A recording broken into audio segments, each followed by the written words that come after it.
if you've been on Math Stack Exchange recently, or not even recently, just any time in the past, maybe like a year or two, maybe longer than that actually, you've probably seen this guy, this integral that's just sitting there waiting to be clicked on. And yeah, it looks crazy.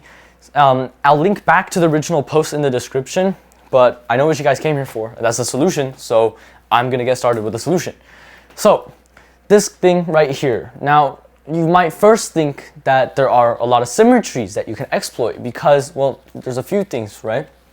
First of all, up here, you can see that these two polynomials are the exact same, except the linear terms are just made negative, okay? And same deal here. There's two polynomials inside the root, and they're the exact same with the linear term made negative. So, you know, that kind of prompts the substitution or a change of variables really quickly we can do. What happens if we take x and then we plug in a negative x?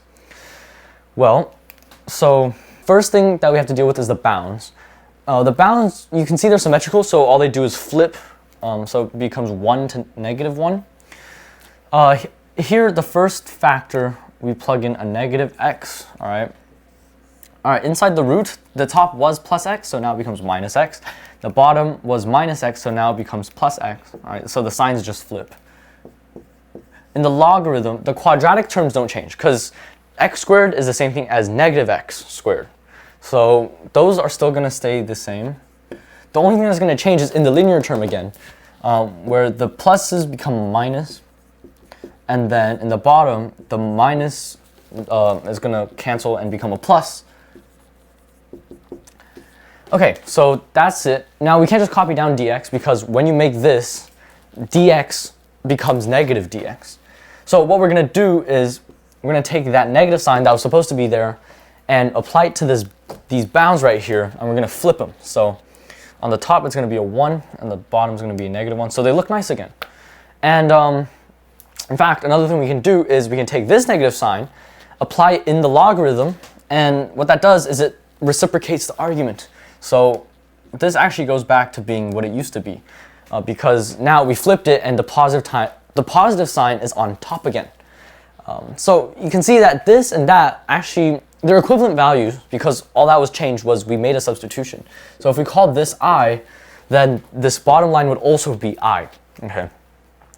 Now they're the exact same, pretty much. There's one difference though, and that's the expression inside the square root was, flipped.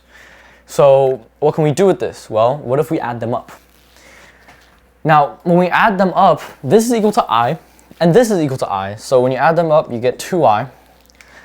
Now, on the right-hand side, first of all, notice that your integrals, these two have the same exact bounds, so we can actually combine the integrands because the integral operation is linear.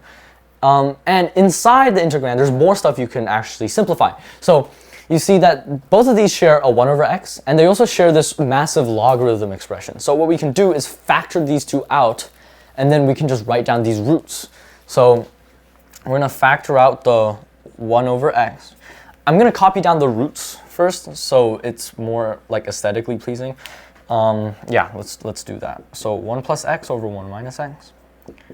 And then we're adding this new expression, 1 minus x over 1 plus x.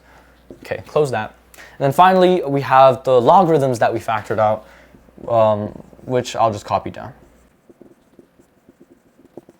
Okay, so yeah. Now, in here, we can simplify that by combining the two. We're going to achieve a common denominator of square root of 1 minus x squared. For this one, to do that, we expand the top by square root of 1 plus x. Okay, so it's going to cancel with the original square root, and it's going to just leave us with that expression. In the bottom, we get 1 minus x times 1 plus x inside of a square root. That's just 1 minus x squared. In the second term, similar thing, except we expand by 1 minus x. So we're going to get 1 minus x on top, and then the bottom, again, difference of squares, we get 1 minus x squared. And when you add these up, the x's on the top cancel, and then you're left with 1 plus 1, which is 2. So this whole thing is just 2 over square root of 1 minus x squared. So yeah, let's copy this down inside of there. So that looks way better than like this weird rational root expression we had originally. There's one more simplification that can be made. This 2 in here and this 2 out here can just cancel. We can just divide by 2 on both sides and these guys disappear. So, yep. Now, if you've taken Calc 2 recently, your first instinct when you see one of these is to make a trig substitution because this is a quadratic inside of, a square root. And actually, you'd be right. Let's do a trig substitution really quickly. In this case, we would either use sine or cosine. I'm just going to use cosine. So let x equal to cosine theta. And I use cosine because out here, this 1 over x becomes secant theta, which I prefer over cosecant theta if we were to use sine. Anyways, the differential of x is, well, this is the differential of cosine, which is negative sine theta d theta. Great. Now, let's just go ahead and implement the substitution. So the bounds first. When x is equal to 1, cosine is equal to 0. And when x is equal to negative 1, then the cosine is equal to pi. So we're integrating from 0 to pi. 1 over x is just 1 over cosine, which I think I'll just write as secant. So we're going to have secant theta. Now, what you notice is when you plug in cosine theta into here, you get 1 minus cosine squared theta, which is sine squared theta, and that cancels with this root to make just 1 over sine theta. Okay, so that's one thing. The other thing, this dx over here is just negative sine theta d theta. So what happens is that sign from the differential cancels the sign in the bottom, and you're left with negative d theta. So yeah, that's this term taken care of, basically. And then we have this logarithm thing. So this logarithm inside, there's no real nice way that this can simplify, so I'll just plug in a cosine for every x we see.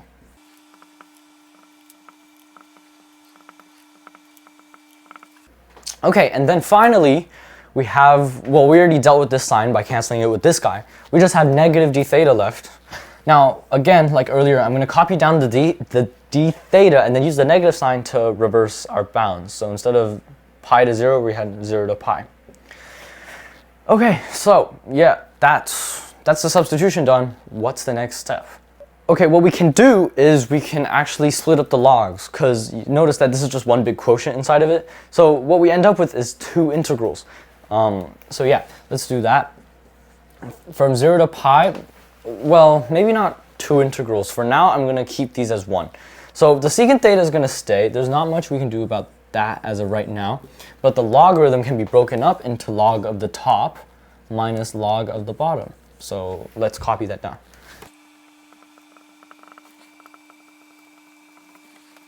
Okay, I'm going to put the d theta down here.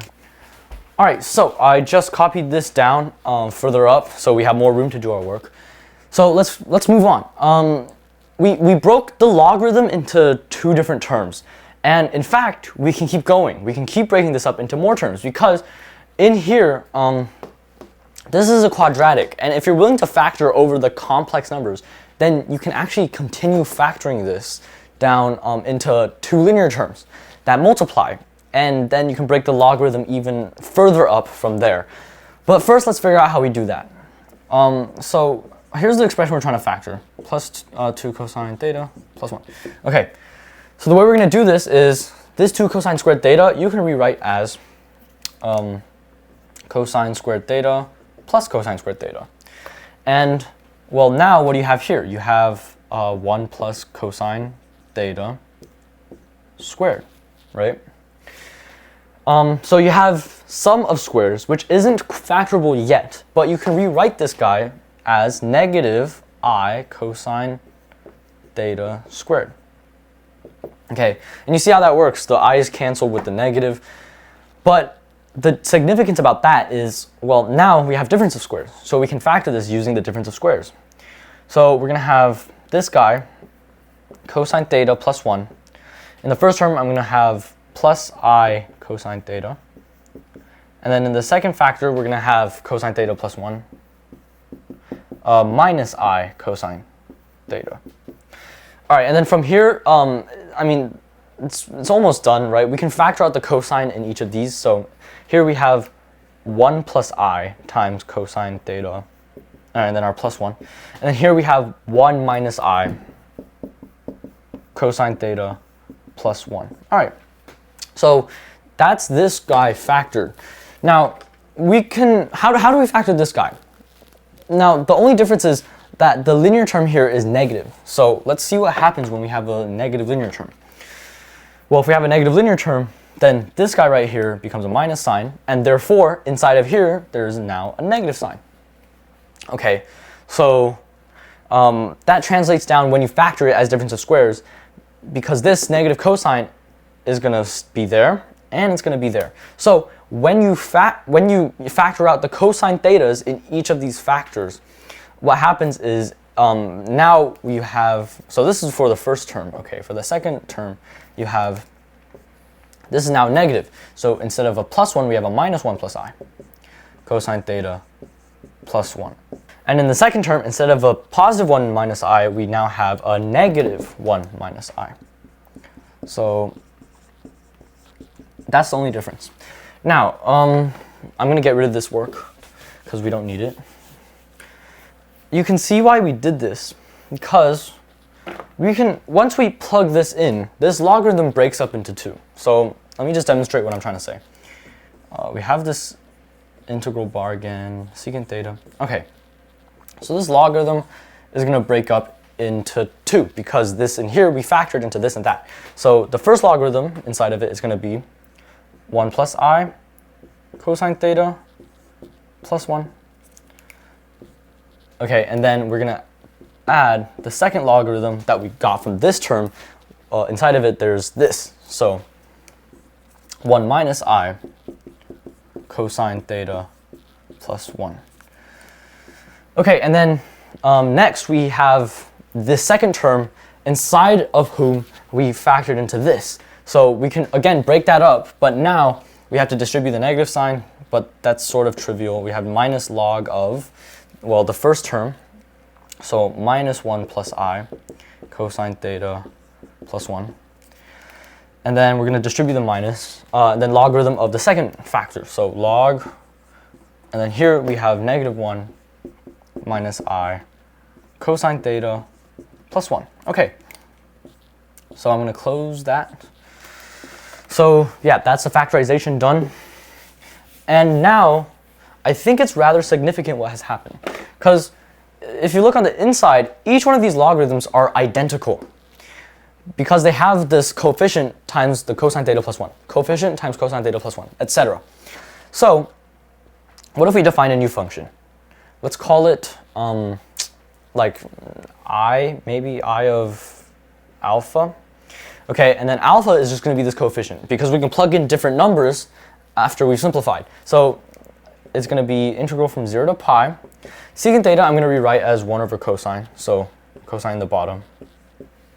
And then on top is just going to be one of these logarithms. So we have log of alpha cosine theta plus 1 d theta.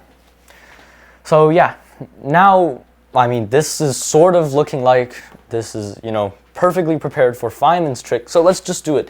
Let's differentiate both sides. On the left-hand side, we notate this as I prime of alpha. On the right-hand side, it's a normal derivative, but you can interchange it with the integral bar per Leibniz's integral rule, and it becomes a partial derivative with respect to alpha on the inside. So I'm going to just go ahead and compute the partial derivative. So this 1 over cosine theta is going to stay on the outside, so I'm not going to worry about that for now because it is independent of alpha. Okay, when you differentiate a log, what happens is the argument of the log goes in the denominator. Okay, and then you have chain rule. Now alpha is your variable, so chain rule is just multiply by the derivative of your inside function, which is that. The derivative of this guy with respect to alpha is just cosine. So I'm going to be left with the cosine theta. Okay, so d theta to close it off. Now, this guy right here cancels with this. And yeah, what we have now is integral from 0 to pi of d theta over 1 plus alpha cosine theta. Now it looks much better now, right? Because, well, we got it down from this guy to this guy. But how would you integrate that? Just give it a thought for a second.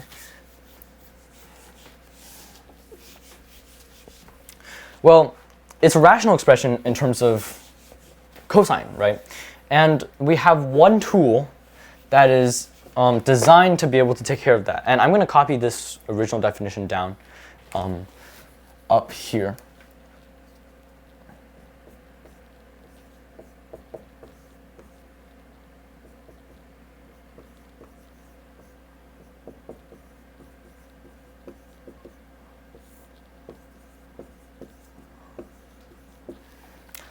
Okay, now as I was saying, we have one tool that's designed to help deal with rational expressions in terms of trig functions.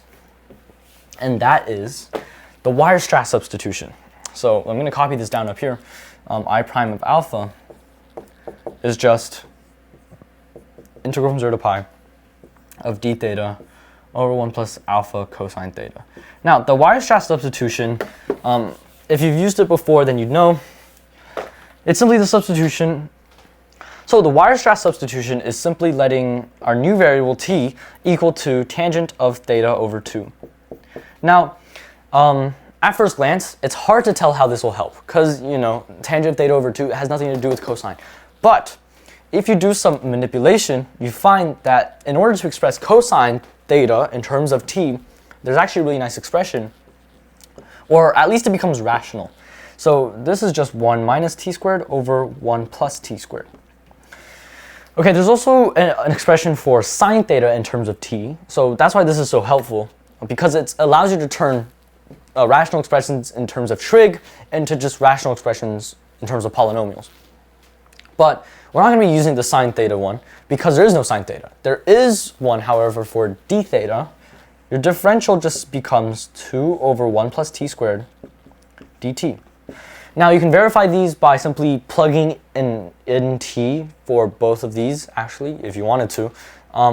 But yeah, so we're gonna, plug in this Weierstrass substitution.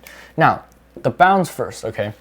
Tangent of 0 is just 0, okay? And the tangent of pi over 2 is, from the negative side, that is positive infinity.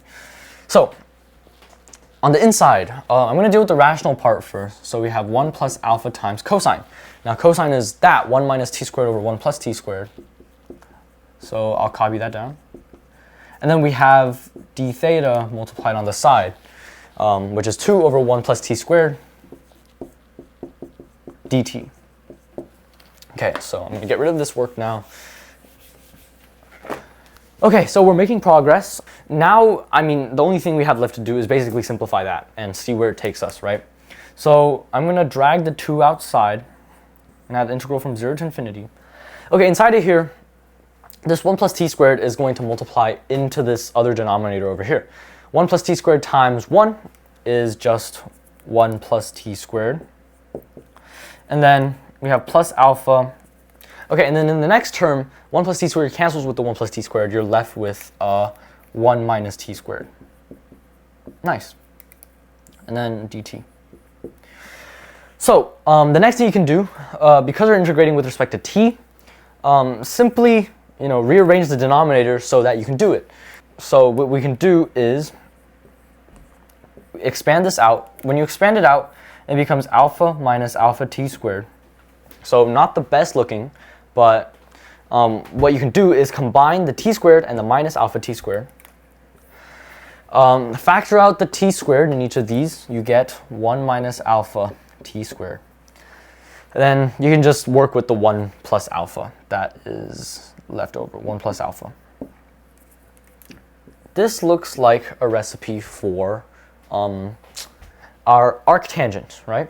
Arctangent, if you don't remember, if we have the antiderivative of 1 over alpha squared plus t squared with respect to t, then this gets us 1 over a, I said alpha, it's a, times the inverse tangent of t over a. Then you add c, okay. So here, there is a substitution we can make. In here, we can rewrite this 1 minus alpha times t squared as, well, if we wanted to write it as everything squared, because here we just have a single variable squared, you'd have to take the square root of 1 minus alpha, okay, combine it with the t and square it. So let that be our u, okay, let u equal to 1 minus alpha times t. du is nothing but 1 minus alpha, square root of 1 minus alpha dt. And then isolating dt, you just divide by 1 minus alpha. Du over 1 minus alpha is just dt. Okay, so do the bounds change? Well, this is simply scaling it, right? So the bounds don't change if this expression next to it is positive, because if it was negative, then negative that times positive infinity gives you negative infinity. But it's not negative because it's a square root, so that's nice. Yeah. So let's do this. So we have the 2. Now, again, the bounds don't change. On top, the dt becomes du over that. So what I'm going to do is I'm going to copy the du down, but I'm going to write the bottom outside. This is going to be square root of 1 minus alpha. Okay. All right, and then here, well, this just became u squared. So that's that taken care of. Now, if you look at the formula I wrote down, we have another term squared. So we're going to have to rewrite this guy as something squared. And obviously, the trick here is to take the square root and then square it again. So what we have is the square root of 1 plus alpha, and then it squared. So now we have that. And this is ready for integration. Now, yeah, let's go ahead and just integrate it. We use that formula right there. So I prime of alpha. So I'm going to keep this coefficient on the outside. So 2 over square root of 1 minus alpha. This integral, when we take the antiderivative, it becomes this. So we're going to start copying that down. 1 over a, what's a? A is this in here. So square root of 1 plus alpha. Okay. And then we have the arctangent function, arctan of t over a. Now t is just u. And then a is, once again, this 1 plus alpha thing. I use weird colors, just, let's try to work with it. Now, we have bounds from 0 to infinity. So let's go ahead and evaluate. And I think this is pretty basic, right? If you plug in u equals 0, the entire argument goes to 0. So, and arctangent of 0 is just 0. So this guy really doesn't matter. Now, when you plug in infinity for that, the entire argument goes to infinity. So arctangent, as you approach infinity, the value approaches pi over 2. So what you get is, well, I'm going to combine the roots in the bottom here. So we have a 2 on top. The roots in the bottom combine as difference of squares, and we get square root of 1 minus alpha squared. Here, once again, when you take the limit as it approaches infinity, this just becomes pi over 2. And this and that cancel out. So I prime of alpha is officially pi over square root of 1 minus alpha squared. So yeah, now it seems like we're done, but we are far from it. There's so much more to do. But yeah, that's I prime of alpha. Let's now go back to I of alpha by anti-differentiating both sides. We do this with respect to alpha. Okay, do this with respect to alpha. On the left-hand side, you're back to I of alpha, plus a constant, but I'll factor that in later. Okay, this other term right here is obviously just the arcsine function. All right, so I'm going to bring the pi outside. This 1 over square root of 1 minus alpha squared, when you anti-differentiate it, it just becomes arcsine of alpha. Then don't forget the plus c. Okay, so we're back to I of alpha. Nice. How are we going to figure out the constant, though? Well, use initial conditions. So let's plug in some nice numbers here for alpha and see if we can get anything nice out. Now, one option is actually I of 0. Now, why is that? Because when you plug in 0, this cosine theta term goes to 0. So on the top, you just have log 1, which is 0. And that 0 zeroes out the entire integral. So I of 0 is just 0. And that's really basic. We can straight up just plug this in. So we know that I of 0, if we plug in alpha equals 0, I of 0 is 0. And on the right-hand side, we have pi times arcsine of 0. Now, arcsine of 0 is 0. Pi times 0 is 0. So when you plug in alpha equals 0, the left-hand side goes to 0 because of that. The right-hand side goes to 0 because of the arcsine function. So therefore, in this case, C is 0, which is really, really nice. Okay, so that is what we have. Now I'm going to bring back some facts that I actually erased earlier. But yeah, now we know that I of alpha is equal to pi arcsine of alpha, and the C is just 0. Okay, so what I just did is I just copied down a bunch of stuff that I lost earlier, including this integral right here, and the other definition for I of alpha. Now, how are we gonna use those? Well, here you see that this, if you just distribute this secant in, you get 4 terms that is in the form of I of alpha. Okay. Now the first term, okay, so I'm gonna write down. I'm gonna expand this out, all right, into 4 different integrals after distributing this in, and then we'll work from there.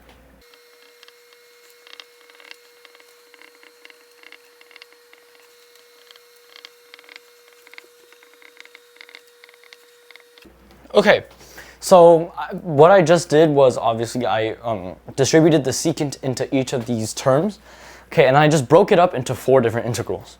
Now, right here, notice that each of these terms matches the form that we have in I of alpha, okay? Now, this first term is just, and I just highlighted the constant in red that's alternating, okay? Alpha equals 1 plus I. So this is just I of alpha, but alpha here is 1 plus I. In the second term, alpha is 1 minus I. Okay, and then the third term, notice that there's a negative sign, so I'm going to be subtracting it. So we have minus. Alpha is negative 1 plus I, so I of negative 1 plus I. And then the fourth term, once again, it's subtracting. We have I of, that's our alpha, so negative 1 minus I. So that is really what this whole expression just boils down into. And we found earlier that I of alpha is just the arcsine function, so we can plug these numbers into the arcsine function. So let's do that. Okay, so we saw that I is just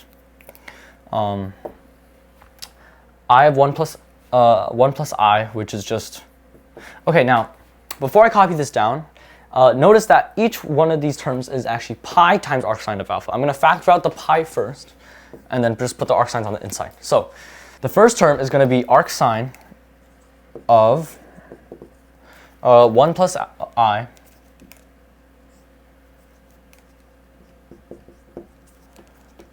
The second term is going to be plus arcsine of 1 minus I.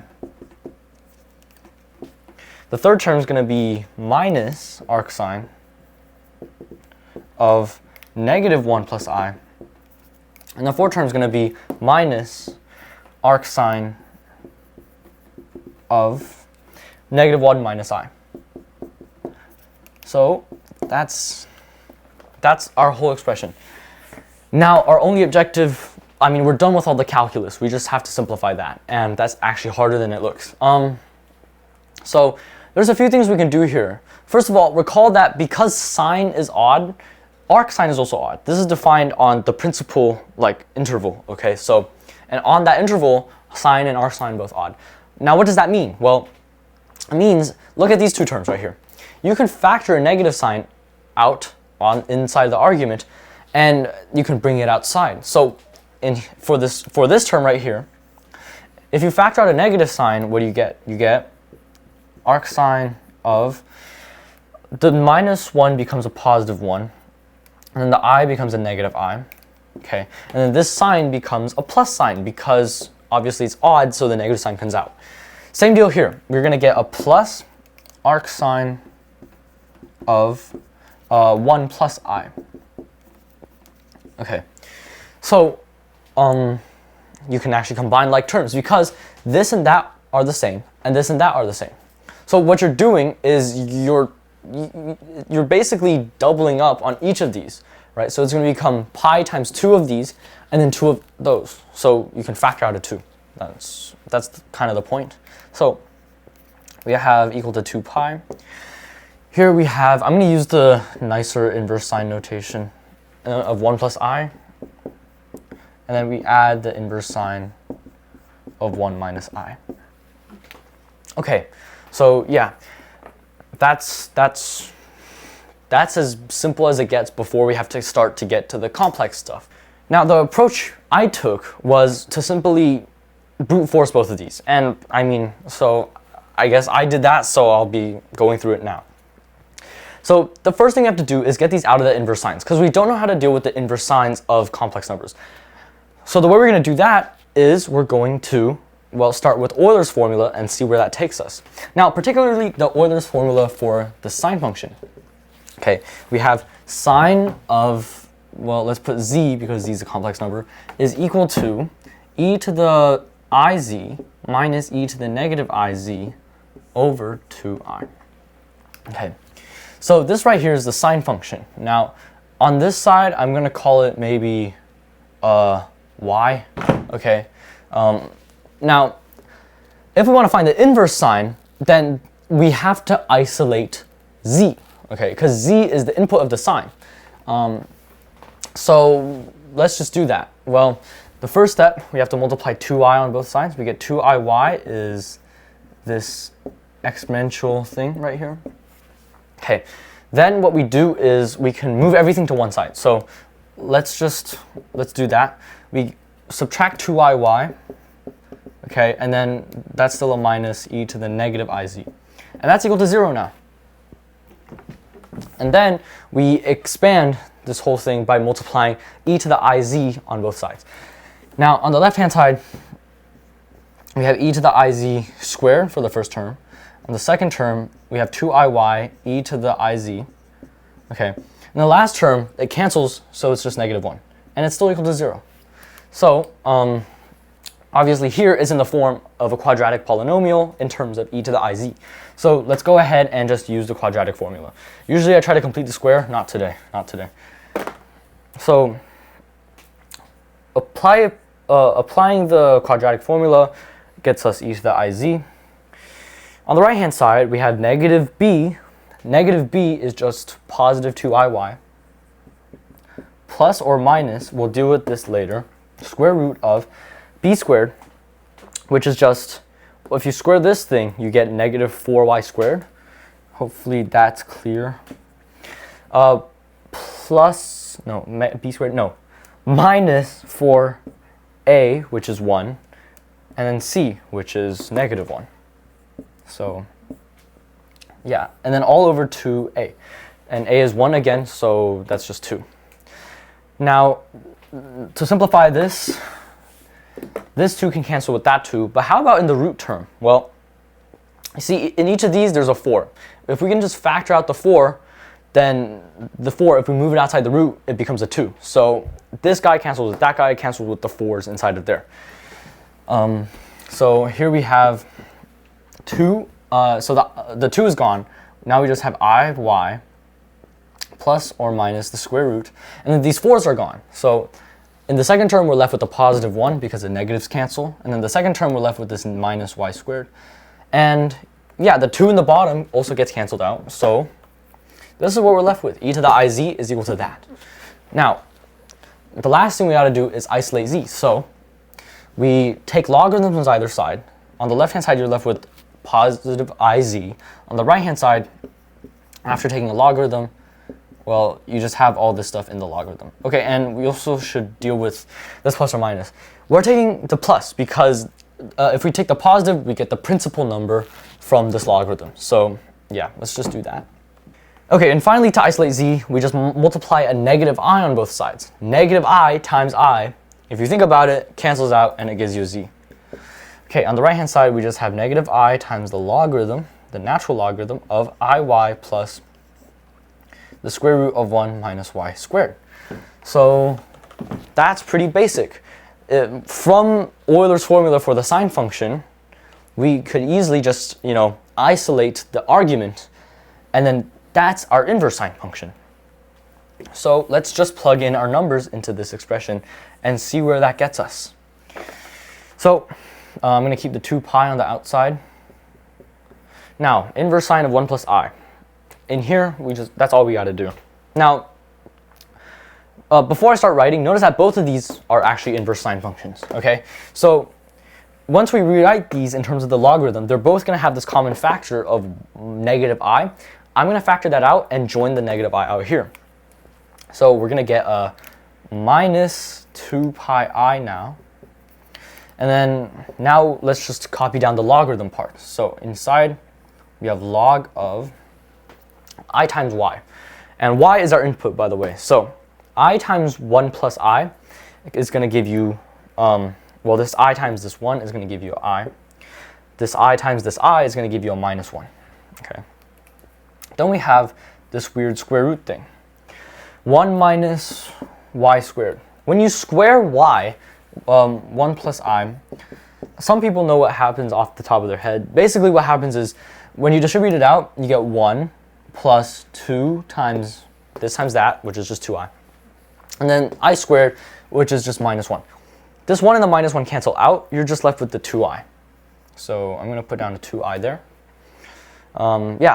Okay, so that's the first logarithm. The second logarithm is very similar, okay? Again, we're going to have this I times y. Our y is this now. So I times 1 is I. And then I times negative I is positive 1 this time. So there's some differences between the two logarithms. Now, to deal with the root, again, we do 1 minus. In this case, our y is 1 minus I. So if we square that to get this, 1 minus I squared, it's going to be really similar here. The 1 and the negative 1 that comes from the two squared terms are going to cancel out again. So all you're left with is this middle term of negative 2i. Yeah, so this is minus negative 2i, which is positive 2i. Okay, I'm going to close these parentheses. So yeah, that is our inverse sine functions in terms of logarithms. But we have a lot more to do because, well, and this is all just I now, so I can just put an equivalence sign, an equal sign. What's our next step? Well, we can't really deal with the logarithm if there's numbers in there that are still wrapped up in symbols, right? And by that, obviously, I mean the square roots. Square root of 1 minus 2i, we have to break that up into its real and complex parts. It can't just stay like that. And same deal here. Okay, so that's going to be difficult. But the way we do that is actually pretty interesting. So I'm gonna do that. Yeah, I'm gonna copy this up here.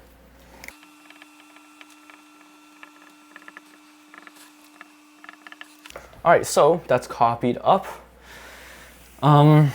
Now we're going to solve for what these roots are. Okay, so the way we're going to do it is very, very simple. We're going to have this, and we're simply going to set it equal to a plus bi. Now, if we have 1 minus 2i here, well, if we want to take the conjugate of the inside, so say we have square root of 1 plus 2i, then that's as easy as taking the conjugate of the outside, so a minus bi. Okay, so that's how we're going to solve for both of these. But we only need one of these to be able to solve for a and b. So let's use this one. Okay, to start, we square both sides. So on the left-hand side, we're left with 1 minus 2i equals, when you square this, you get a squared plus 2abi plus, or no, not plus, because when you square the I, it becomes a minus b squared. Okay, now before we continue, I want to impose some restrictions on what a and b are. A and b are obviously the real and imaginary parts of a number, right? So these both have to be real numbers. We cannot have them be just more complex numbers. That's not going to help very much. The other restriction is, because this is a principal square root, the real part of this number has to be greater than 0, okay? Or not negative. So the other restriction we impose is a has to be greater than 0. But yeah, that's the two restrictions that we're going to be working with. Now, what's the next step? Well, 1 is the real part of, this new number right here. A squared minus b squared is the real part. So we're going to be matching those up. Similarly, over here, minus 2 is the imaginary part, and over here, plus 2ab is the imaginary part of this number. So we can set up a system of equations by just matching the real parts together and the imaginary parts together. We get, for the real parts, a squared minus b squared equals 1. Okay. For the imaginary part, negative 2 equals that. Well, it's the same thing as saying negative 1 is equal to just ab. So ab equals negative 1. You just divide by 2 on both sides after you set them equal. Okay, so from here, there's a few ways you can tackle this. The easiest one is just to look at this right here. Let's isolate b. B is just negative 1 over a. And then take this and plug it into this first guy. So you're going to get a squared minus b squared. B is just this guy. When you square it, it becomes positive, and you just get this, okay, equals 1. Expanding by a squared and moving everything to one side, you're going to get a to the 4th minus 1, but you multiply by a squared, so you get minus a squared. And then this final term right here, when you multiply by a squared, you just get this 1 that's on top. So you get this right here. And you can do this in a few different ways. Apply the quadratic formula, or just simply recognize that this is the characteristic equation of the golden ratio. Now, I'm going to use this phi notation. I think this is pretty standard. Okay, phi is just 1 plus square root of 5 over 2. Although, that's actually not that important. We're going to just be working with this from now on. Okay. But yeah, you get a squared is equal to phi, or actually, yeah, it could be phi, or because this is a quadratic, there's two solutions, right? It could be 1 minus root 5 over 2, but I'll explain which one is correct. So a squared can either equal to phi, or 1 minus root 5 over 2 is actually negative 1 over phi. I'm not going to be explaining that. There's probably stuff out there that really thoroughly goes through what the golden ratio is about, but just saying, if you take the conjugate of this number right here, you get the negative reciprocal. Okay. So it could be this, or it could be the negative reciprocal. Now, this is the reason why I imposed these restrictions earlier. Okay. First of all, a and b have to be real. So, obviously, which one allows for a to be real? You can't have a real number b squared giving you a negative number, right? So this is automatically eliminated. So that's not the right answer. A squared has to be equal to phi. Okay, now there's one more step to isolate a, and that is to take the square root. So we have a equals plus or minus root phi. But once again, a can only be one number. Which one is it? Well, see here, we had this other restriction. Because this is the principal root, the real part of this number had to be greater than 0, or, I mean, equal to 0, but it's not going to be equal to 0. But yeah, so it has to be greater than 0, meaning we cannot take the negative sign. So a is simply the square root of phi. So yeah, let's write that down. Well, yeah, I'm going to copy it down right here. So a is the square root of phi. This is true for both of these because you see a and b are the same for both of these. So for b, well, b is very simple. You just plug it into here, okay? b just becomes negative 1 over square root of phi because of this relation right here. So yeah, there we go. We have now found a and b. And it's pretty interesting how the golden ratio actually comes into play here. All right, so over here, let's just plug it in. So this is just square root of phi minus 1 over root phi I. This right here is just square root of phi plus 1 over root phi I, because this negative cancels with the negative that was with b already. So we found our values for these. So that means we can keep working from this right here.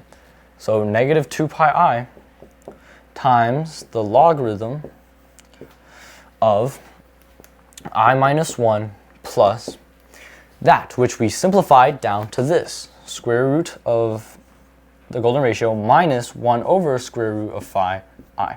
Okay, and the next term is very similar, plus logarithm of I plus 1 plus root phi, but this time it's plus 1 over root phi I. Okay, and this should be in black. Okay. All right, so we have to keep going. You can actually simplify logarithms by breaking them down into real and imaginary parts. And I'll show you how to do that really quickly. So right here, you can rewrite this in terms of its real and imaginary parts. The real part is negative 1 plus root phi. Okay. And then the imaginary part is just, well, 1, that comes from this, minus 1 over root phi, right? Times I, obviously. Over here, again, breaking it up into real and imaginary parts, real part is 1 plus root phi. The imaginary part is 1 plus 1 over root phi. Okay. So we have that. What are we going to do with it? Well, the logarithm can be broken up into real and imaginary parts, as I said earlier. And the way we do that is like this. So say we have log of a plus bi, sorry. Well, we can set this equal to c plus di. You know, this is just a way to isolate the real and imaginary parts. And I mean, it's pretty simple to solve for this guy and that guy in terms of a and b. Exponentiating both sides, it cancels with the log, you're left with a plus bi. On the right-hand side, you just put e in the base. Okay, so you have e to the power of c times e to the power of di. I just broke up the power. Okay. Now, notice that this guy right here is actually the polar form of a number.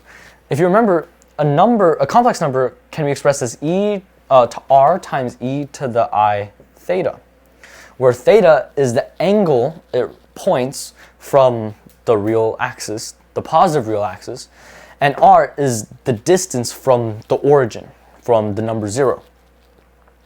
So, yeah, this and that match exactly.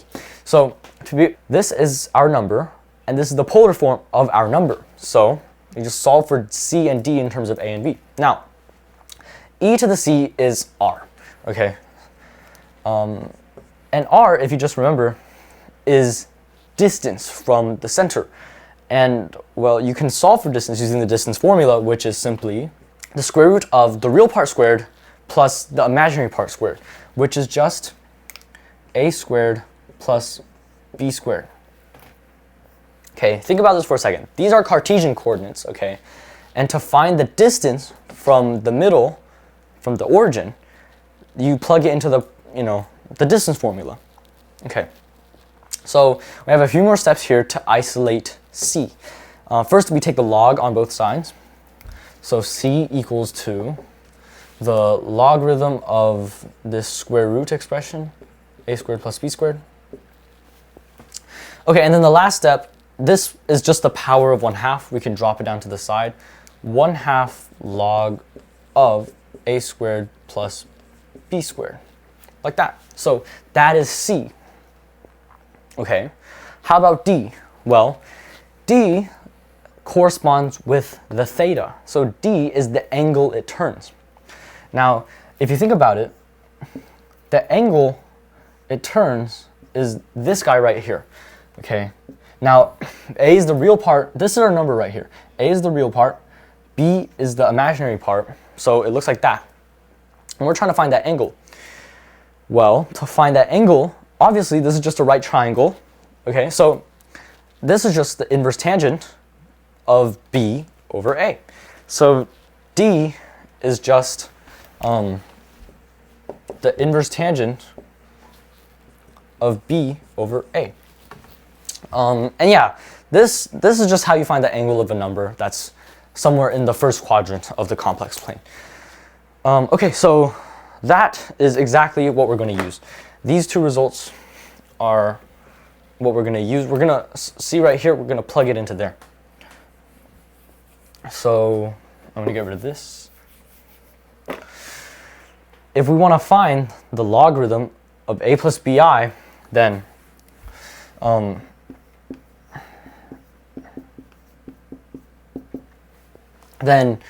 well, we have c, which is 1/2 log a squared plus b squared plus di. Now I'm going to copy down the I. What's d? D is just the inverse tangent of b over a.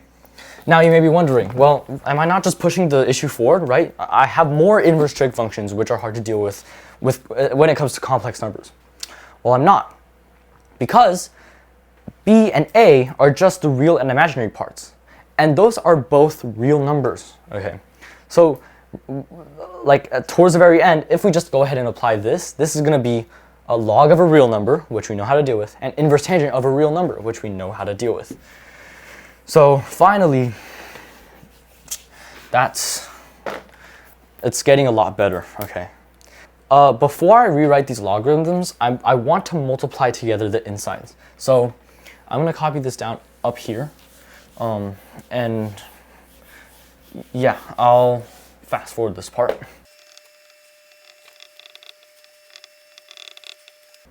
Okay, so all I did here was I combined the arguments of the logarithm, so now they're multiplying inside of a single logarithm. I'm going to keep this formula here, but we're going to be using it later, all right? So it's going to be simpler to just apply to a single logarithm instead of two. So in case it's not that clear, this top row is one factor and this bottom row is another factor. And all we're going to be doing is multiplying together. So first I'm going to have real part times real part. So logarithm inside of here, I'm going to have real part times real part. Okay, then we have, I'm going to do the imaginary part, so this times that.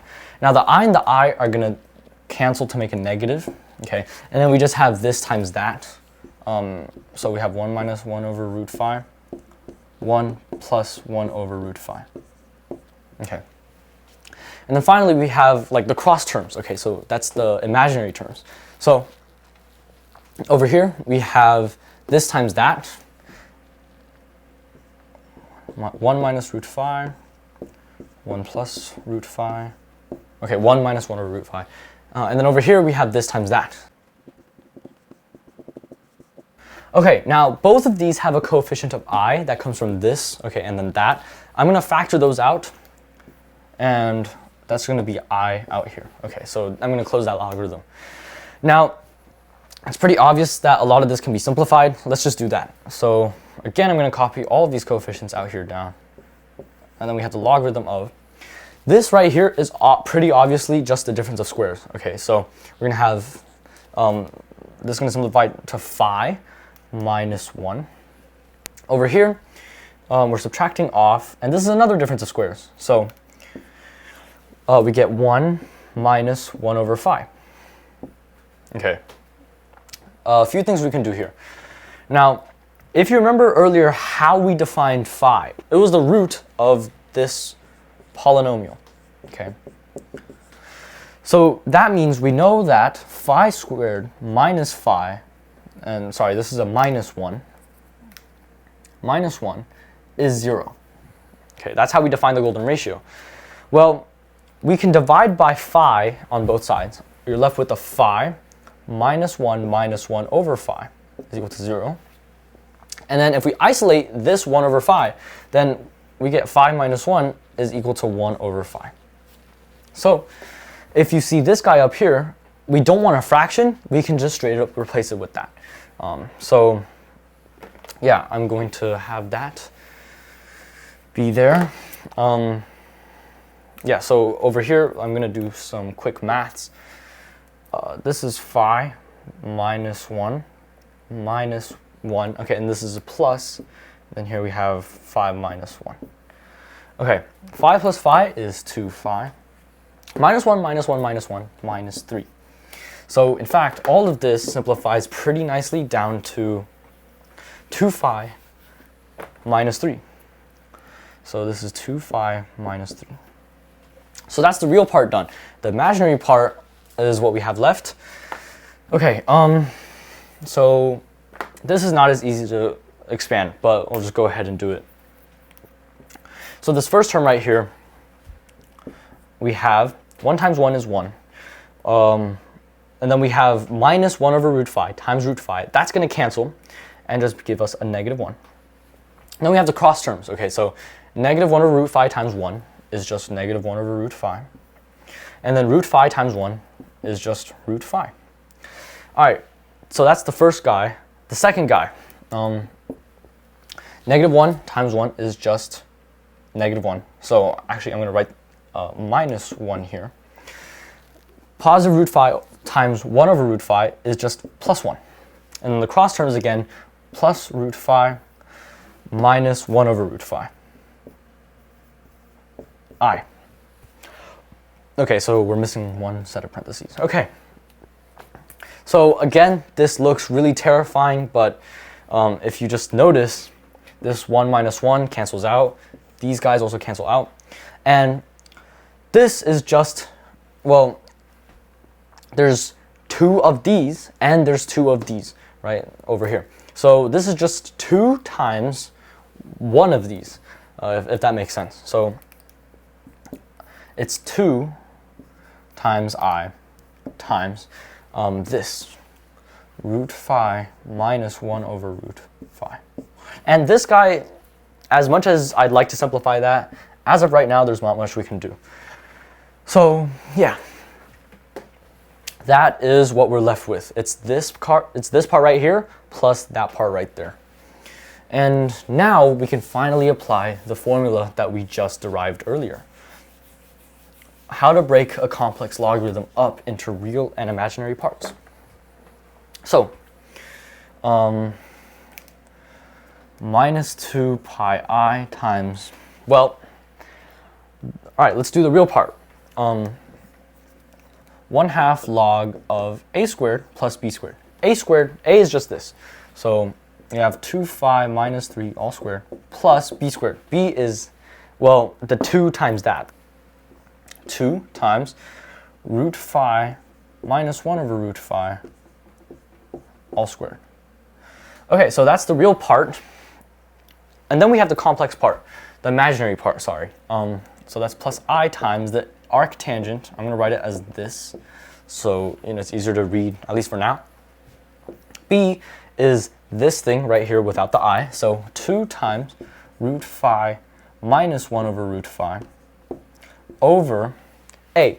And A is just 2 phi minus 3. Okay, so what cancellations can be made? Well, let's just take a look at one term at a time. Okay, so let's just look at the logarithm for now.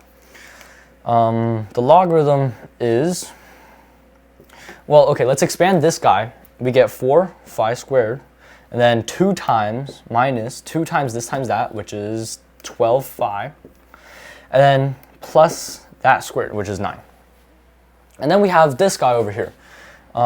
This 2 squared becomes a 4, and then this other guy squared, you're going to get phi minus 2 times this times that, which is just a 2 because they cancel, and then this last guy squared, which is plus 1 over phi. And I didn't keep it, but if you remember earlier, you can turn this 1 over phi guy into phi minus 1. So, I mean, we can keep simplifying this part. Phi plus phi is 2 phi. Okay, so this is 2 phi. And then minus 2 minus 1 minus 3. That actually ends there. So, let's keep going. Logarithm of 4 phi squared minus 12 phi plus 9. Distribute this 4 in, we get plus 8 phi minus 12. And then finally, we can combine like terms. We get log of 4 phi squared, that's going to stay. Minus 12 phi plus 8 phi is minus 4 phi. And then plus 9 minus 12 is minus 3. But I'm going to rewrite this last term right here as minus 4 plus 1. That still cancels out to the correct answer. However, this lets us take advantage of a property. See over here, we can factor out a 4, okay? And then what are we left with? Phi squared minus phi minus 1. And if you remember, this is actually equal to 0 because that's how we defined it, okay? This phi is just the root of a polynomial, x squared minus x minus 1. So if we plug that in, then the polynomial is going to equal 0. So that's really nice. This entire thing right here goes to 0. What are we left with? Log of, well, 1, because that's the only thing that's left, and that's just 0. So, in conclusion, not in conclusion, we're done with the real part though. This entire logarithm goes to 0. Okay, and that's how we regain the, that's how we go back to just, to this being a purely real integral. Because after that's gone, well, we can just multiply these coefficients together, right? Negative I times I is positive 1, so all we are left with is a 2 pi. And then we have arctangent of that thing. So we can do that. All right, now we are almost done. There are a few things we can do to simplify this. What happens if you square this top part? Well, just note on the side here, if you square this, the first term gives you phi. Second term is 2 times this times that, so minus 2, because these cancel. And the third term is plus 1 over phi. Okay, and once again, like we said earlier, this plus 1 over phi is just 5 minus 1. Okay, so this whole thing simplifies to 2 phi minus 3. So what can we do with this? Well, see, the bottom is just 2 phi minus 3. So we can replace this entirely with that. Now you're wondering, why are we doing this? Take a look in the numerator where we have the same expression, but not squared. That allows us to make some cancellations. And so yeah, this entire thing is going to cancel with that. So now we have a lot of garbage in the denominator. What I'm going to do is I'm going to take the reciprocal of the inside, and then that'll turn this into an arc cotangent. So we have 2 pi arc cotangent of, and inside we take the reciprocal, so this root phi minus 1 over root phi is now on top, and then the 2 is now on the bottom. Okay, complex fraction, get rid of that. We multiply a square root of phi on the top and the bottom. We get 2 pi times the arc cotangent of the first term, you're going to get a phi. On the second term, minus 1 because it cancels. And the bottom, I have a 2 root phi. So, is that as simple as it gets? Can we simplify this anymore? It may not seem like it, but in fact you can. And here's where I'm going to remind you of the cotangent double angle identity. And you can derive this using the sine and cosine double angle identity.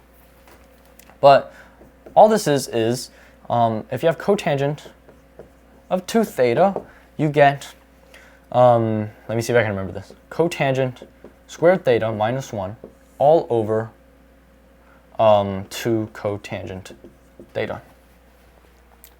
Now, what happens if you take the inverse cotangent on both sides? Well, on the left-hand side, it'll cancel. It'll leave you with 2 theta. Okay. On the right-hand side, you're going to just get the inverse cotangent of everything that was already there. There's no real way around it. Yeah. Next, what I want to do is I want to let theta equal to inverse cotangent. Now, it's kind of confusing, but this is just a substitution, okay? Wherever you see a theta, we're going to plug in an inverse cotangent of x. So here on the left-hand side, we get 2 times the inverse cotangent of x. On the right-hand side, the cotangent function on the outside is going to stay. On the inside, however, we have cotangent squared theta. Now, when we plug this in, it's going to cancel with the cotangent. You're going to be left with x squared. Now, the minus 1 is going to stay. And in the bottom, we are going to have 2. When we plug this into here, the cotangent is going to cancel, and you're going to be left with an x. So, does this look familiar? Well, right here, it matches the exact form. If we just let x equal to the square root of phi, notice that we have the same thing up here and down here. So basically, if we apply this identity now, then we see on the left-hand side that, well, we can replace this whole thing, which is just that right there, with 2 times the inverse cotangent of your x value, which is the square root of phi. So 2 pi times 2 times the arc cotangent, which I'll write as, with the negative 1, x, which in our case is the square root of phi. So finally, if we simplify this one more step, we get 4 pi times the inverse cotangent of the square root of phi. And that's the answer for this monster integral that I started maybe an hour and a half ago. So, to conclude, we put this final answer down, 4 pi times the inverse cotangent of the square root of phi. And that's it.